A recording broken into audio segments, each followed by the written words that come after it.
વાલિયા તાલુકામાં આવેલ પઠાર ગામમાંથી લોકોના સ્વાસ્થ્ય સાથે સીધા ચેડા થતા હોવાનો એક અત્યંત ચોંકાવનારો કિસ્સો સામે આવ્યો છે। ગામના એક સ્થાનિક ગ્રાહક દ્વારા વેપારી પાસેથી ખરીદવામાં આવેલ લોટના પેકેટમાંથી જીવતી ઈયળો નીકળતા સમગ્ર વિસ્તારમાં ભારે ચકચાર મચી હતી। ઘટનાની ગંભીરતાને ધ્યાને લઈ જ્યારે પેકેટની ઝીણવટભરી તપાસ કરવામાં આવી ત્યારે લોટના પેકેટ પર છાપવામાં આવેલ એક્સપાયરી ડેટ ક્યારની પૂર્ણ થઈ ગઈ હોવાનું સામે આવ્યું હતું। આટલું ઓછું હોય તેમ જ્યારે જાગૃત ગ્રાહકે આ અંગે દુકાનદારને સવાલ પૂછ્યો ત્યારે દુકાનદારે પોતાની ભૂલ સ્વીકારવાના બદલે ડેટ જોઈને સામાન લઈ જવો તેવો અત્યંત ગેરવ્યાજબી અને બેજવાબદાર જવાબ આપીને પોતાની જવાબદારીમાંથી છટકવાનો પ્રયાસ કર્યો હતો। આ ઘટના ખાસ કરીને આદિવાસી અને ગ્રામ્ય વિસ્તારો માટે ખૂબ જ ગંભીર ચિંતાનો વિષય બની ગઈ છે। ગ્રામીણ વિસ્તારોમાં વસતા અનેક અશિક્ષિત અને ભોળા લોકો ખાદ્ય પદાર્થોના પેકેટ પર લખેલી જટિલ વિગતો કે એક્સપાયરી ડેટ વાંચવા માટે સક્ષમ હોતા નથી, જેના કારણે નફાખોર વેપારીઓ આ પરિસ્થિતિનો ગેરલાભ ઉઠાવીને આવા વાસી અને ઝેરી સામાન સામાન્ય લોકોના માથે પધરાવી દે છે। ફૂડ સેફ્ટી એક્ટના કડક નિયમો મુજબ એક્સપાયરી થઈ ગયેલ ખાદ્ય સામગ્રીનું વેચાણ કરવું એ કાનૂની ગુનો છે। તે માનવ શરીર માટે અત્યંત જોખમી સાબિત થઈ શકે છે, પરંતુ આવા નિયમોનો ખુલ્લેઆમ અનાદર કરીને વેપારીઓ લોકોના જીવ સાથે રમત રમી રહ્યા છે। આ સમગ્ર ઘટનાથી વિસ્તારમાં ભારે રોષ વ્યાપી ગયો છે અને અનેક ગંભીર પ્રશ્નો ઊભા થયા છે। એક્સપાયરી થયેલો આટલો મોટો જથ્થો છેક દુકાન સુધી પહોંચ્યો કેવી રીતે? શું સપ્લાયર અને વેપારીઓની મિલીભગતથી આ કાળો કારોબાર ચાલી રહ્યો છે? આવા અનેક સવાલો વચ્ચે હવે સ્થાનિકો દ્વારા માંગ કરવામાં આવી રહી છે કે ફૂડ એન્ડ ડ્રગ્સ વિભાગ ઊંઘમાંથી જાગીને તાત્કાલિક અસરથી પઠાર ગામ સહિત વાલિયાના ગ્રામ્ય વિસ્તારોમાં તપાસનો દોર શરૂ કરે। જિલ્લામાં ખાદ્ય પદાર્થોની ગુણવત્તા તપાસવા માટે નિયમિત ચેકિંગ કરે તે સમયની માંગ છે। જો તંત્ર દ્વારા આ બાબતે કડક પગલાં ભરીને જવાબદારો સામે કાર્યવાહી કરવામાં નહીં આવે તો આગામી દિવસોમાં સ્થાનિકો દ્વારા ઉગ્ર આંદોલન કરવાની ચીમકી પણ ઉચ્ચારવામાં આવી છે।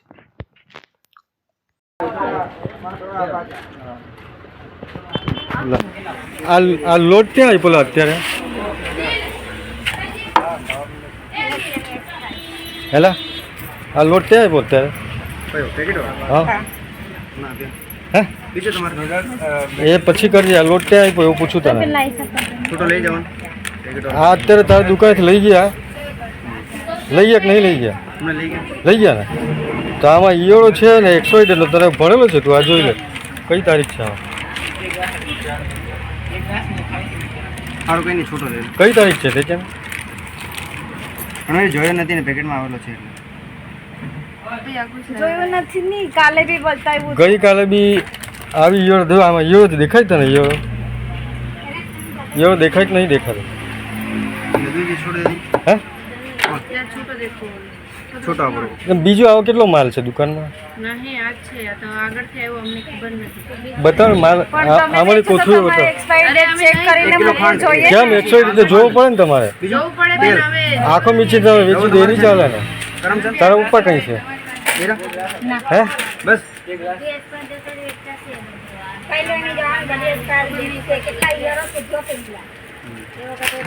બતાવ લોટ બતાવજો કેટલું છે 100 વાળા? આમાં કઈ તારીખ છે? 140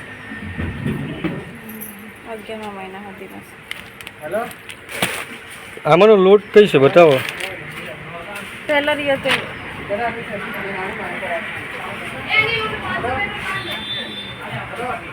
લે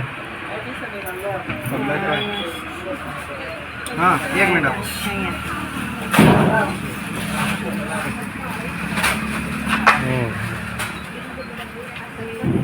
ખબર નહીં હતી એવું નહીં, કાલે બી બતાવીને લઈ ગયા કે આ એક્સપાયર છે જોવે ત્યારે બી આપણે કીધેલું કે ચેન્જ કરીએ। હા બીજા કઈ છે પેલા ત્યાં છે લા પેલો લોટ બતાવજો।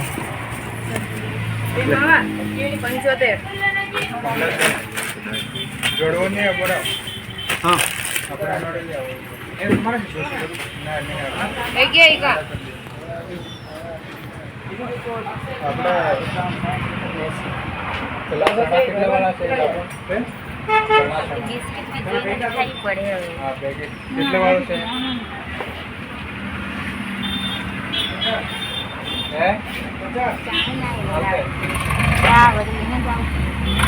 પેલો લોટ બતાવો બતાવ ને ભાઈ, હું તારા માટે નવરો નહીં। ગ્રાહક ને પછી આપજે, પેલા બતાવ તું 100 જેટલો એક તો માલ વેચવો છે તારે।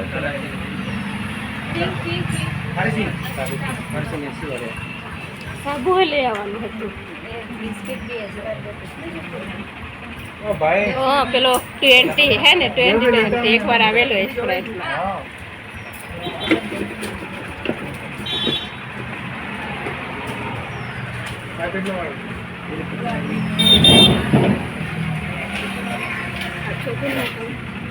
પેલો લોટ લઈ આવતો નહીં તો હું લઈ આવીશ દુકાનમાં જઈને. નહીં આ બતાવો હોય તો બી ના પાડ દો. એટલે તો નહીં બતાવતા. ઓ ભાઈ મઠણ કેટલી વાર હવે એટલે નહીં બતાવતા.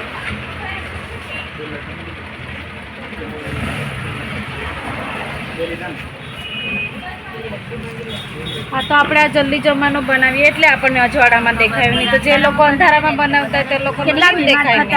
આવું ખાઈને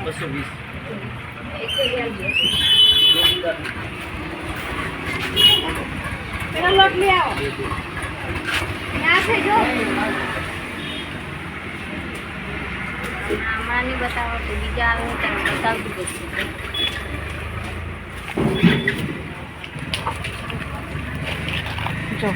કઈ ડેટ છે બોલો? 21/6/2026 બધું એક્સપાયર્ડ. હા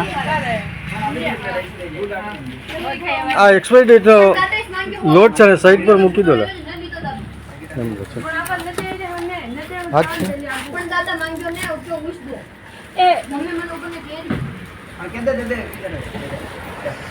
પણ જોઈને આપવાનું હોય ને. તમારે જોઈને આપવાનું હોય ને. કીધું કે છૂટું લઈ લો પણ આપે કે જ વસ્તુ બીજી વસ્તુ દાદાનો આ વસ્તુ કાલે બી અમે લોટ લઈ ગયા હતા ત્યારે તમારી મમ્મી આવીને તમે બતાવ્યું કે આ એક્સપાયર્ડ છે. જો છૂટો હોય કે પેકેટ વાળો હોય. નહોતી થોડી જોઈ. બિસ્કિટ બી કેટલી વાર ટેન્ટી બિસ્કિટ એક્સપાયર નીકળેલી છે. કાયમ તો લઈ જઈએ તો ખબર પડે કે નહીં. નહીં એ લોટની વાત છોડ દો. આ એક્સપાયરી ડેટનો માલ છે એનું શું કરવાનું છે? 2-3 થેલી નહીં કાલે બી હતો. કાલે બીજો આપી દીધો ને મેં. આજે બી આ લઈ ગયા. આ બી એવો જ છે. મેં આજે ના પાડી મેં કે પેકેટ નહીં લઈ જાઓ છૂટા. એવું નહીં પણ એક્સપાયરી ડેટનો માલ નહીં વેચવાનો એમ. એટલે દાદા ઝેર માંગે ઝેર બી આપી દેવાનું. મેં દાદા મેં કહ્યું પેકેટ નહીં લઈ જાઓ તમે છૂટું લઈ જાઓ. એવું નહીં. ફોડી આપો તો એ કે આજ જોયે મને એટલે આજ આપ્યો. એ વાત બરાબર છે. મને ખબર છે કે ભાઈ આ એવું થવાનું એટલે અમે નહીં આપતા. એવું નહીં. આ એક્સપાયરી ડેટ છે. આ માલ તમે શું કામ રાખો દુકાનમાં? તમે મૂકો એટલે ગ્રાહકને ગમતો એટલે તો લઈ જ જવાના ને. ગ્રાહકને ગમતો એટલે ગ્રાહકને પ્રેરણા ભીલાવી હતી કરી. ના પાછળ લઈ આપ્યો ને એને કાલે મેં એને પણ ગ્રાહકને જે જોઈતો હોય તે ગમે તો લઈ જાય ને. બીજો કેટલો લોટ છે આ? આ તો 2-3 થેલી જ છે. ના પેલી 10-12 થેલી પડેલી છે અંદર. તમારે 20 મારે લઈ જઈ એટલે દાદાને જ કીધું મેં કે આ નહીં લઈ જાઓ પેકેટ. એવું નહીં પણ એ તમારે નહીં વેચવાનો હોય. દાદાની વાત નહીં આવતી. દેવું જોઈએ ને એક્સપાયર છે તે 100 એટલો માલ નહીં વેચવાનો હોય તો. મોટા ઈયળો કેમ કેમ બાંધે પછી. પેલી કેટલી કોથળીઓ છે જરાક બતાવો ને. 10-12 જોયા બધી ગાણું. બતાવો ને કેટલી છે. હા એક થેલી આગળ લાયા ઉઠું લાયા એક થેલી ફોડ. આ રાજમાની બસ દે રહી એનામાં ગાલે કે થેલી વા કેટલી થેલી છે પેલી? 10 છે. છઠ્ઠું લેવા ગયો પણ દાદા કે પેકેટ જ આપો એટલે પેકેટ જ આપ્યો પછી એમ. પણ તમારે નવો માલ લાવવો જોઈએ ને. ના એક્સપાયરી ડેટનો માલ જ નહીં વેચાય. મટ્ટી મટ્ટી ઈયળો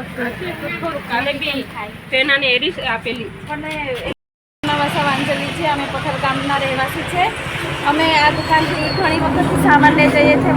વધારે સમયથી એક્સપાયર ડેટ જ હોય છે. બિસ્કિટ હોય, સાબુ હોય કે કોપરેલ હોય કે પછી લોટ હોય.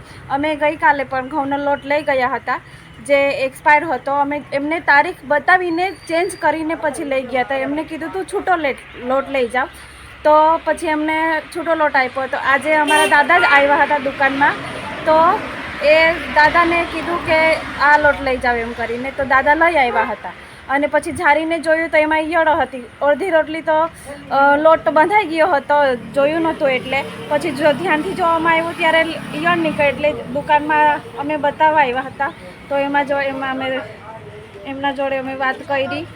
એમણે પેકેટ આપી દીધું અને તો બી એમ કહે છે કે હવે 10-12 જ પેકેટ બચ્યા છે. એટલે હજુ એક્સપાયર ડેટનો માલ અંદર છે એવું કહે છે હા લોકો. એક્સપાયરી ડેટનો માલ અંદર જ છે 10-12 થેલી વૈધી છે આવું કહે છે. અમે કીધું અમને બતાવો પણ એ લોકો જલ્દી રિસ્પોન્સ નહીં આપે અમને. એટલે તમને નહીં બતાવી થેલીઓ?